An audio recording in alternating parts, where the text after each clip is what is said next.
Back to our channel. Friends, మనం ఈ వీడియోలో రైతు బంధు గురించి అయితే డిస్కస్ చేసుకోబోతున్నాం. సో మెయిన్ ఏంటంటే కొత్తగా ఏర్పడ్డ తెలంగాణ రాష్ట్ర ప్రభుత్వం రైతు బంధు రిలీజ్ చేస్తుందా లేదా అని అయితే చాలామంది రైతులు అయితే ఆందోళన చెందుతున్నారు. సో దాని గురించి అయితే ఈ వీడియోలో అయితే మాట్లాడుకోబోతున్నాం. సో ముందుగా చూసుకున్నట్లయితే మనం అదేవిధంగా ఎకరం లోపు ఉన్న రైతులకు మాత్రం రైతు బంధు అయితే అకౌంట్లో డబ్బులు అయితే క్రెడిట్ అవ్వడం జరిగిందండి.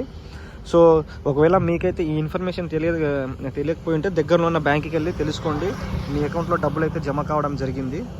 సో ఫర్దర్గా ఇంకా ఇన్ఫర్మేషన్ కోసం అయితే ఈ వీడియో చేస్తున్నాం. ఏంటంటే సో కొత్త రాష్ట్ర ప్రభుత్వం 16,000 రైతు బంధు ఇస్తా అంటుంది. సో అది ఇచ్చిందా లేదా అనేది అయితే ఈ వీడియోలో అయితే మనం తెలుసుకోబోతున్నాం.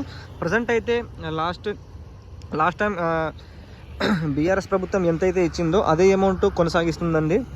సో కొత్తగా ఏర్పడింది కాబట్టి కొంచెం వాళ్ళు టైం తీసుకొని ఇచ్చే ప్రయత్నంలో అయితే ఉన్నారు. సో అదేవిధంగా ఓన్లీ ఎకరం లోపు ఉన్న వాళ్ళకైతే అందాయి. అదేవిధంగా రేపు ఎల్లుండి నుంచి కూడా మిగతా వాళ్ళకు కూడా అందుతాయి. అదేవిధంగా చాలామంది అంటున్నారు కొంతమంది కట్ చేశారు కదా అని. సో దాని గురించి ఎటువంటి ఇన్ఫర్మేషన్ అయితే ఇంకా ఇవ్వలేదండి. సో అంటే కొత్తగా ఏర్పడ్డ వ్యవసాయ శాఖ మంత్రి ఎవరైతే ఉన్నారో దాని గురించి అయితే ఎక్కడ క్లారిటీగా అయితే చెప్పలేదు. సో వాళ్ళకు కూడా పడే అవకాశాలు అయితే ఉన్నాయి. నెక్స్ట్ టైం నుంచి ఏమైనా సవరణలు చేసి అందించే విధంగా ఉంటే మాత్రం అందిస్తారు.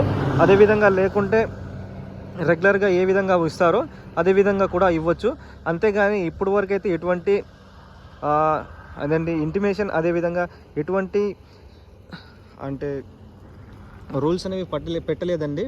సో ఇదైతే నాకు తెలిసింది. మీకు ఇంకేమైనా తెలుసుంటే మాత్రానికి కింద కామెంట్ సెక్షన్లో కామెంట్ చేయండి. అదేవిధంగా మీకు రైతు బంధు పడి ఉంటే కనుక కింద కామెంట్ సెక్షన్లో కామెంట్ చేయండి ఫ్రెండ్స్.